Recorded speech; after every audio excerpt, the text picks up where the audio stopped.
Je m'appelle Neitza Duende, j'habite à Sion. Je suis un grand amoureux de la musique et des voyages. J'ai réussi à concilier les deux dans ma vie depuis une dizaine d'années maintenant.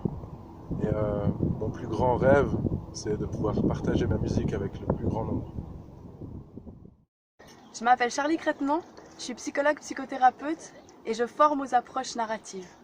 Ce qui me passionne, c'est les récits qui élèvent, qui dignifient et les mots qui sonnent comme poésie.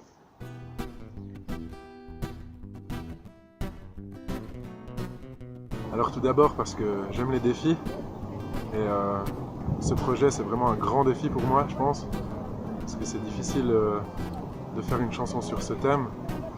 Et il y a aussi un autre aspect qui a fait que je suis ici, c'est parce que mon père a été victime d'une maladie rare il y a quelques années et il en est décédé.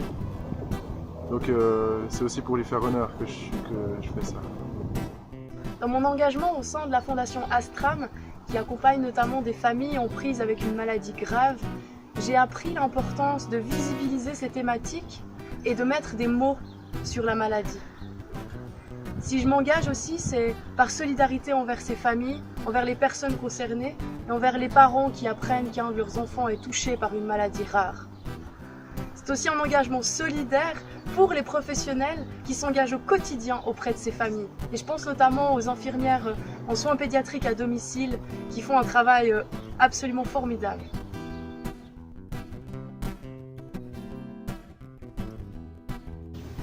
Toi, tu as écrit les paroles?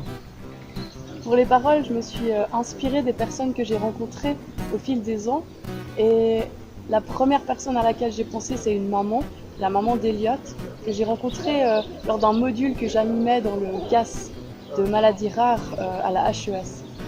Et la maman d'Eliott, elle parlait de comment elle se mettait avec Eliott dans une bulle. Et ça a été une des premières inspirations de la chanson. J'ai pensé aussi à mon ami Olivier. Olivier, il vit au quotidien avec la maladie de Strumpel-Lorrain. Et c'est une maladie dans laquelle il a découvert un peu son corps comme un étranger. Son corps qui s'est mis tout à coup à plus fonctionner comme il fonctionnait avant. Et ça m'a beaucoup inspiré ce qu'il mène au quotidien et aussi la manière qu'il a eu de se relier aux autres pour faire face à la maladie.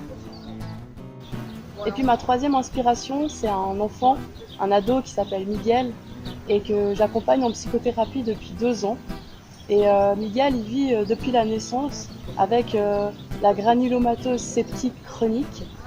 Et je suis vraiment très touchée pour la manière dont Miguel me parle des relations qu'il a tissées autour de lui, qui l'ont aidé, notamment au travers des hospitalisations.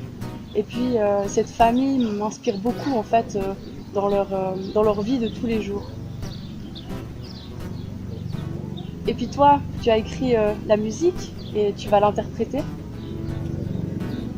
J'ai voulu faire quelque chose de assez rythmé, d'enjoué, que les gens puissent se reprendre en chœur. Je voulais que ce soit quelque chose qui ne soit pas déprimant et qui puisse faire plaisir aux gens en fait. Donc voilà, je suis parti dans cette veine-là. C'est pas quelque chose, j'allais pas dire festif, mais entraînant en tout cas.